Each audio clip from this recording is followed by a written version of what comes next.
Глубоко в сибирской мерзлоте, среди вечного льда и промерзшей земли, группа ученых с фонарями осторожно откапывает идеально сохранившегося шерстистого мамонта, который пролежал здесь тысячи лет в ледяной гробнице.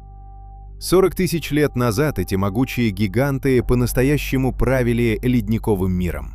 В огромных стадах они бродили по заснеженной тундре, где каждый день превращался в тяжелую борьбу за выживание. Огромные, покрытые густой длинной шерстью, вооруженные мощными изогнутыми бивнями мечами, они были полноправными хозяевами этой суровой и беспощадной ледяной земли ледникового периода. Внезапная опасность заставляла стадо мгновенно объединяться. Могучие самцы вставали на защиту, готовые отразить любую угрозу в этом беспощадном ледниковом мире. Когда приближалась опасность, вожак стада бросался вперед, мощно трубя и угрожая огромными бивнями, а остальные взрослые мгновенно выстраивались защитной стеной, надежно прикрывая самых маленьких и слабых членов семьи. После успешно отраженной опасности стадо постепенно успокаивалось. Мамонты начинали кормиться, а малыши, наконец, могли безопасно играть рядом с матерями под защитой взрослых гигантов. После пережитой опасности стадо продолжало свой путь по бескрайней ледниковой тундре. Мамонты двигались размеренно и уверенно, зная, что вместе они могут преодолеть любые трудности сурового мира.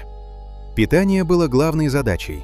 Используя мощные бивни и ловкие хоботы, они раскапывали снег в поисках скудной растительности, чтобы поддерживать свои огромные тела в условиях постоянного холода.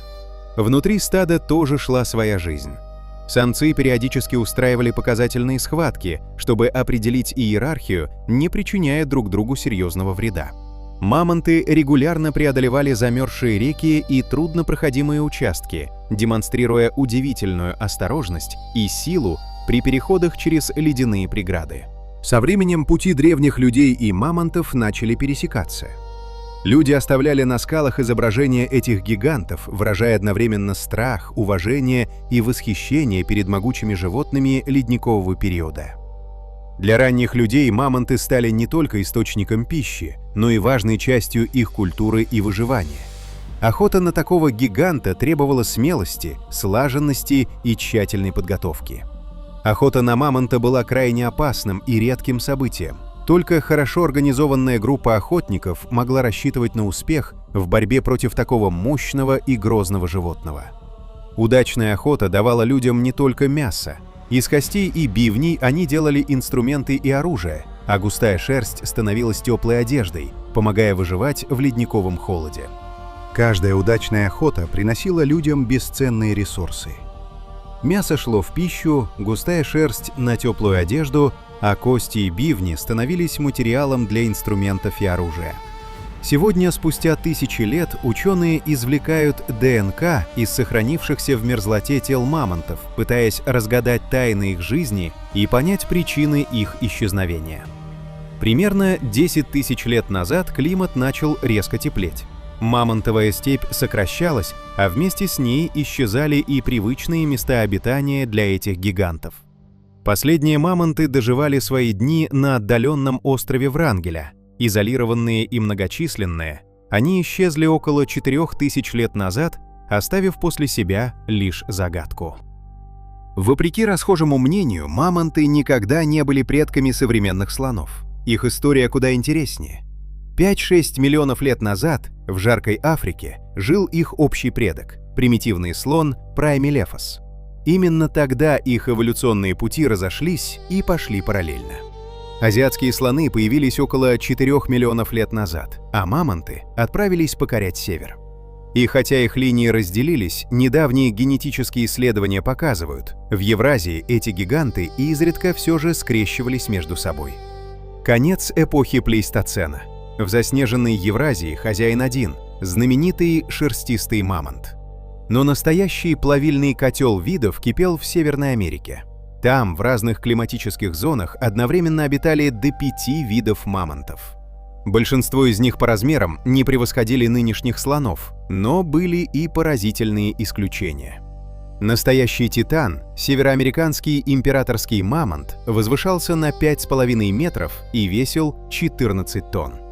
В то же время на изолированных островах жили их полные противоположности – карликовые мамонты. Они едва достигали 2 метров в высоту и весили меньше тонны, размером с крупного быка. Природа филигранно адаптировала этих существ к суровому климату. Если сравнить их с современными слонами, мамонты были устроены иначе. Массивное плотное туловище и короткие ноги помогали сохранять тепло, а длинная густая шерсть защищала от леденящего ветра. По законам эволюции их уши стали совсем маленькими, чтобы не обморозиться. Огромные, круто изогнутые бивни служили не только для защиты. Ими, как бульдозерными ковшами, мамонты разгребали глубокий снег в поисках жухлой травы. Но уникальные находки в вечной мерзлоте перевернули науку. В горбу мамонта не оказалось огромных костей. Подобно горбу верблюда, это было живое хранилище, мощный запас жира, который помогал гигантам выживать в долгие, голодные и беспощадные полярные зимы. Сегодня ученые идут еще дальше. С помощью современных технологий генной инженерии они пытаются возродить черты мамонта в азиатских слонах, чтобы в будущем вернуть этих гигантов в природу. Возможно, в ближайшие десятилетия мы сможем не только изучать мамонтов, но и вернуть их. Это будет не просто научный эксперимент, а важный шаг в восстановлении утраченных экосистем. Возрождение мамонтов – это не просто научная фантазия. Это возможность восстановить древние экосистемы и лучше понять, как бороться с современными изменениями климата. Мамонты когда-то помогали сохранять вечную мерзлоту, вытаптывая снег и способствуя росту трав. Их возвращение могло бы стать важным инструментом в борьбе с глобальным потеплением. История мамонтов учит нас, насколько хрупким может быть баланс природы. Их исчезновение – грозное напоминание о том, как сильно человек способен влиять на окружающий мир. Мамонты продолжают жить в нашей культуре, науке и памяти. Они напоминают нам о величии природы и нашей ответственности перед будущим планеты. Мамонты ушли, но их история еще не окончена.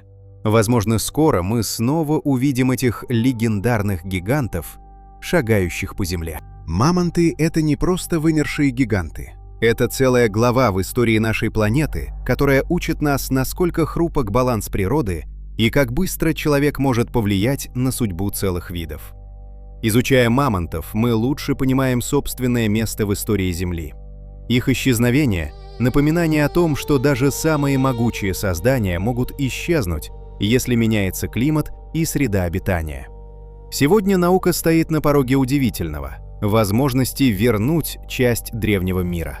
Проекты по возрождению мамонтов заставляют нас задуматься, имеем ли мы право вмешиваться в ход эволюции.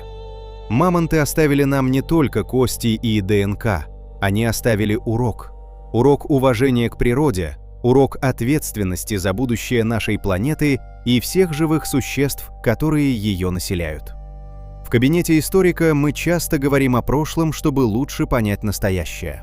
История мамонтов – яркий пример того, как важно сохранять память о тех, кто жил до нас.